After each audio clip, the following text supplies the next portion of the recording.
How's it going, everybody? Rye right here today, and we're back with our Anaheim Ducks franchise mode, and we're in the first round of the playoffs here in season number 3, up against the Calgary Flames. But before we get started, guys, make sure to leave a like on this episode, because every like that we get is another point for Trevor Zegras. We're looking for 20 of them in this round, so if you guys can get us 20 likes, that'd be awesome. And if you are new, make sure to subscribe, because I have a lot of content coming. I say that every time, but I do have a lot of content, and I've really enjoyed it, so you guys make me want to keep posting, so stick around for it. But here we go, guys, ready to get it started in the first round of the playoffs. If you are new here and just made it for season number 3, you'll notice the Anaheim Ducks are a pretty good squad. Santavori, Zegras, Raquel on the first line have been phenomenal. Comtois, Strome, Vesalainen, that line's pretty good. Sam Steele, and then our deadline acquisition of Anze Kopitar and Peyton Krebs. Mason McTavish, Ryan Getzlaf, and Jacob Perreault. I don't know why I said Jacob, but we acquired Kopitar at the deadline just because it would cost us 63 overall medium elite at the age of 19, who may make the NHL, but whose curve just doesn't seem to be panning out, and I'd rather go all in for this season. And then speaking of going in all in for this season, at the start of this season, we had a bit of a defenseman problem, right? We didn't have any of those middle pairing defensemen, none of those 84, 83 guys, right? We had 81 Gooley, 81 Johansson, 81 Larson, but we didn't really have anybody to take over and help Drysdale and Lindholm. Well, we've got those guys in Lindholm and Chernak. Well, let's flip-flop those guys. I don't know why I've got them playing on their off hands, but Ekholm is playing with Drysdale, and then Lindholm with Chernak has been one heck of a pairing, guys. That has been a ridiculous pairing, and I do want to bring Chernak back just because him and Lindholm have been ridiculously good. And then Ekholm, we'll probably let him walk after the season. Gooley, and then Lucas Johansson. Although I might let one of these guys walk because I think Gooley and Johansson both, they're both very similar players, and we've got guys in the AHL that are coming up that could be really, really good for us. So I got a plan. I'm sticking to it. I saw some of you guys, I do appreciate it, complimenting me for the fact that I'm sticking to a plan of keeping the prospects in the pipeline and not just going berserk because I could. You know, I could have acquired so many players at the deadline. Deciding to take the patient approach, getting a lot of picks and prospects, and always trying to keep that mentality of, you know, big contracts are coming. We're going to need ELCs. So, you know, getting that $900,000 player that's going to play on your third line, well, you're paying $11 million to 2 of your first line players. In goal is Gibson and Dostal. Hopefully we don't have to see Dostal, but, you know, if we do, things have gone really wrong. Taking a look at the Calgary Flames, what are they going to throw at us to try and stop us? Tkachuk, Lindholm, and Gaudreau, which is a really good first line, but I do think this year, because I believe we played them last year, if I can remember correctly, their first line was definitely better than ours, because Santavori was in his rookie season, Zegras was just breaking out, and Raquel was still Raquel. But I do think now we we match up quite favorably. On the second line is Blake Coleman, Michael Backlund, and Dylan Dubé. I'd got to give us the win here on the second line. I think our second line is very, very good. Their third line is also very strong, so it seems like two teams with really deep forward cores, and then Lundstrom, Nick Cousins, and Alexander Volkov. Alexander Volkov's the guy we got rid of. I don't know if we traded him midway through the season. I don't think so. I think he played in the AHL for them. Yeah, he definitely played in the AHL for them last season. Probably signed him halfway through the year. Anyway, taking a look at their defense is Valimiaki and Manson, Schultz and Hannafin, Anderson and Tanev. So they actually got it perfect. If only one of these guys was an 86. So they'd have 86, 85, 84, 83, 82, 81. But that's a really solid defensive core. You can't really complain too much about that. That's, you know, solid. In goal, they have, well, not Laurent Brossoit, but Jacob Markstrom. So Markstrom, last season in the playoffs, did not have a great time. Lost in 7. That's when we came back from being down 3-1. So hopefully we don't have to get to game 7 this time, and hopefully we just advance earlier. But I am ready to get the simulation underway. We know who the opponent is. They know who we are. Round 1, second year in a row, Calgary versus Anaheim. Let's get the puck drop, boys. And here we go. First period, 4 goals in the first. So Volkov scores against his former team, but then Santavori kicks it off with a power play goal. Sam Steele from the corner, Peyton Krebs from right out in front. Santavori then gets one at the even strength, so he is scoring from pretty far out. The man has got a shot, and we know that. We've seen his shooting stats. Second period, Santavori completes the hat trick, and it's a 5-1 game, and I think I may end it at the 10-minute mark if Calgary doesn't score, just because, you know, we know we're going to win 5-1, right? Yeah, yeah, 5-1 final, nothing happened, and absolutely bombarded them with shots, which is phenomenal, and a really good game from our goaltender, John Gibson, with a .960 and a .100 goal against average. But you guys can see here, 3 points for Steele, 3 points for Santavuori, who took 8 shots.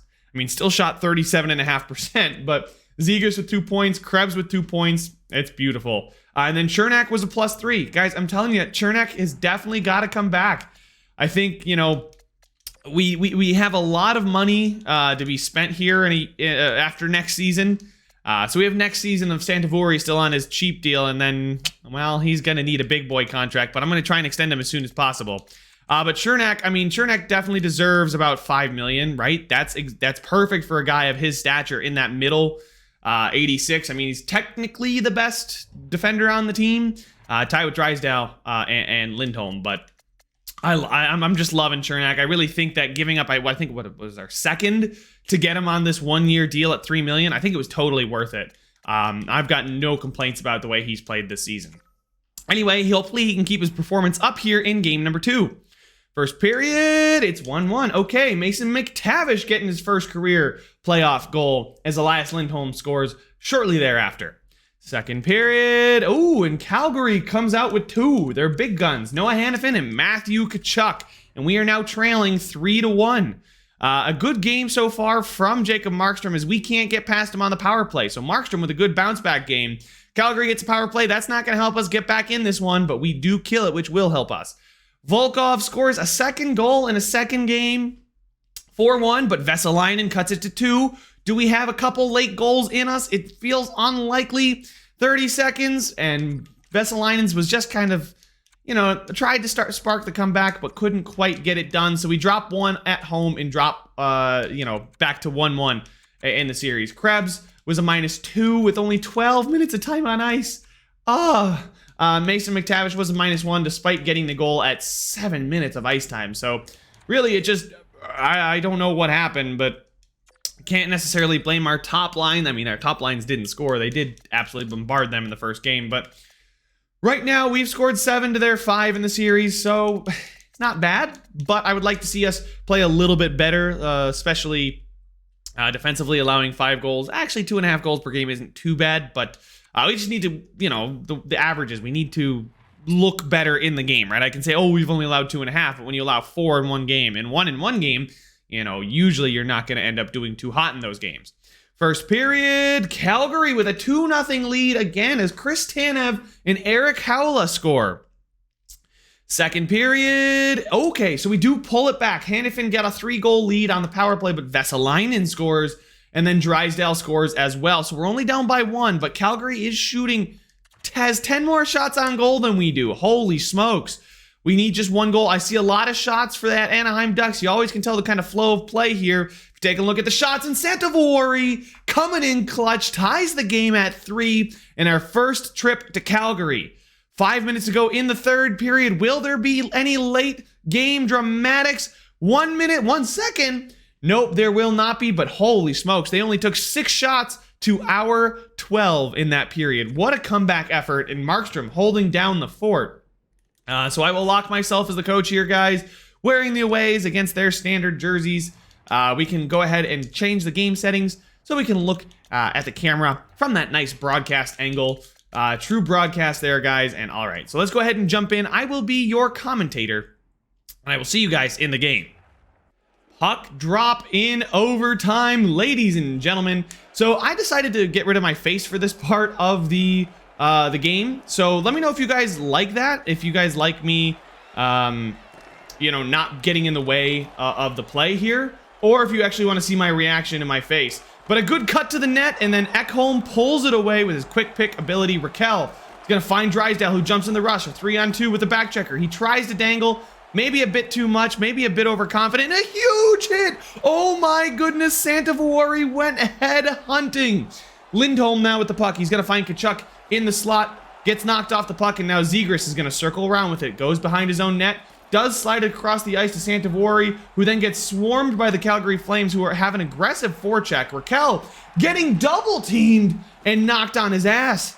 Velimiaki comes in. It's going to be blocked, but goes to Gaudreau. Shot goes narrowly wide. Down low, they battle for the puck. Zegras and Tkachuk, or Drysdale and Tkachuk, excuse me. Ekholm comes over, helps out. Raquel gets it up to Zegras. Zegras is now going to get it across the line. He's got 3 Flames to deal with. He finds Santivori, who tries to shove that thing 5-hole. Markstrom went for the poke check, and he left the 5-hole exposed. Coleman now to Manson. Manson, against his former team, is going to skate in. He's going to find Coleman. Vesalainen with a good back check to pick that one off. Up to Zegras, who's been out there for a long time, almost half the period. I know I've got the timer on 4 minutes, but still. Coleman now with the puck. Coleman is going to circle around with the Dubé. Is there? He shovels it in tight, and he is going to score. And Calgary are going to win this one in overtime as what is that skating? What the Dubé? Holy smokes. Guys, what is that? What is he doing? Holy smokes, I've never seen skating like that in my life. As they celebrate over there by the bench. But there we go, guys. We have lost this one in overtime. We did a great job to come back, but just too little, too late. Hi, guys. I'm back. Let me know if you like that, if you guys want to see me or not, because I can always just move my camera off screen. But we're down 2-1 in the series. Let's not let it get a 3-1 this time, guys, please. We're one more road game. I don't know exactly who played too poorly in that one, but maybe I should switch the, at least it's like 10 minutes, so we get a little bit more realistic, right?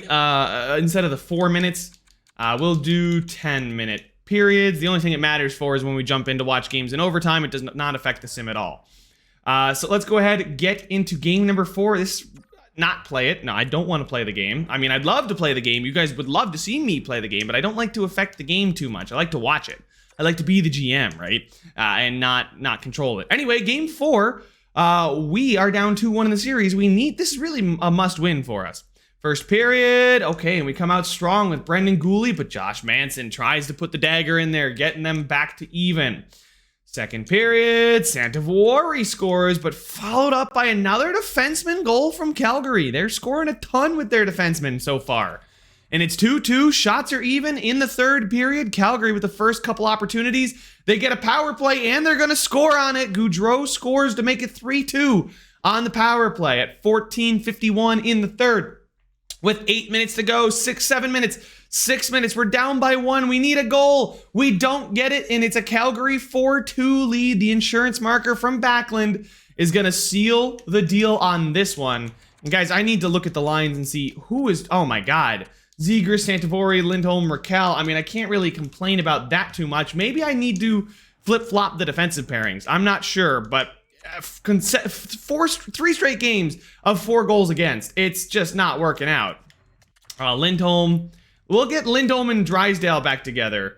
Actually, Lindholm and Ekholm. Maybe I'll move Ekholm down. Ekholm's a +1. They're all pluses though, right? Except for Hampus Lindholm and Lucas Johansson. Lucas Johansson's not looking great. I mean, I could spread the wealth here and move Gooley up to play with Lindholm and Ekholm down, but that kind of feels like a pretty serious demotion there. I think I'm not going to do that. I'm going to leave Chernak with Drysdale. I know you guys are probably screaming because it's a -1, but at this point, they're 85s with the -1. It's really not too bad in my opinion. We're down 3-1 yet again to the Calgary Flames in the first round of the playoffs. Will history repeat itself? First period, oh my goodness, what a period. Dylan Strome, thank you for joining the playoffs. We've been here this whole time. Vesalainen and Strome get us a 2-0 lead. Manson and Coleman then score. Come to us shorthanded. Tkachuk and then Santivori. Holy smokes, what a period. And a lot of shots for Calgary. Second period, it's still 4-3. So after 7 goals in the first, no goals in the second, and we head into the third period in a position that we need to be in, leading. We're hitting the halfway mark on the power play. Shots, finally, we pulled it back again. I don't know what it is about us and just only shooting in the third period, but we give Calgary a power play. We kill it off as well. With 1 minute to go, there are no goals. So after the 7-goal first period, no goals were scored. And you know what? I'll take it. We were in the lead. And that was a great game, right? We scored 4 for the first time since game 1. And that's really what we need to do. We need to start allowing 3 or less and start scoring 4 or more. 3 or more, I guess. Score 3 or more, allow 3 or less, you should probably win. So let's go ahead, get into game 6 on the road. Our backs are against the wall still, but you know what? It's not bothering me. We've been here before. We've done it before. First period. Oh, God. I guess they really want to avenge last season with Anderson, Goudreau, and Schultz scoring, but Comtois scores on the power play to at least cut the lead to 2. Second period. Calgary extends the lead with Elias Lindholm's power play goal, and it is looking bleak for your Anaheim Ducks. Blake Coleman scores to make it 5-1, but Perreault makes it 5-2. Do we have a little bit of life? Do we have 3 more goals in us in half of a period? We get a power play opportunity. We cannot score on it, and that really feels like it's going to be all she wrote for us. Down by 3, 2 minutes, 1 minute, and we have been eliminated by the Calgary Flames in the first round of the playoffs. And you know who was absolutely invisible in that playoffs right there? I think he was throwing, guys. I really do think he was throwing. Anze Kopitar got 0 points. -3, 0 points. I traded for Anze Kopitar because I'm like, this is the guy that could really turn the middle six around. He's an elite talent. No, just no. Lucas Johansson probably can end up walking. I mean, he was a -4. Good God. Gouli was a -2. At least Gouli contributed offensively. But Anze Kopitar, hands down worst performance in the postseason here. I know some of you might want to blame Gibson, but I'm blaming Kopitar. I brought him in to be a leader, to help this team move forward and, you know, be the cup presence. No, he just didn't do it. And that's going to be all she wrote for our playoff run. And it's now time to start thinking about who we re-sign, who we draft. Viewing the draft class, we should know a bit more because I did manually assign it. There we go. Oh my goodness, Ricky Cohen. And I'm assuming Jackson Bass is at least medium elite. But they're saying Tristan Trevelyan is a gem. He's NHL ready. Holy smokes. Wheels. Oh God, Wheels' ability is really freaking good. Taking a look through here though, we're gonna take picks here actually pretty early, and then Jacob Filatov. Ooh, is 2 years away from the NHL, but could be medium elite. So I definitely want to do some scouting here, guys, before we get out of this episode. Well, we're not going to get him, but he's somebody in the middle of the rounds.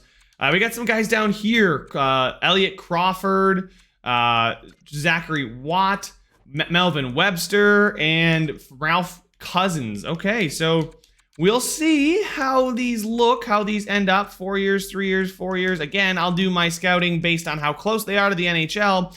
Couple elite players potentially here. But guys, that is all the time I have for this one. Make sure to leave a like if you enjoyed it. Subscribe if you want to see some more. And I will see you guys in the next one.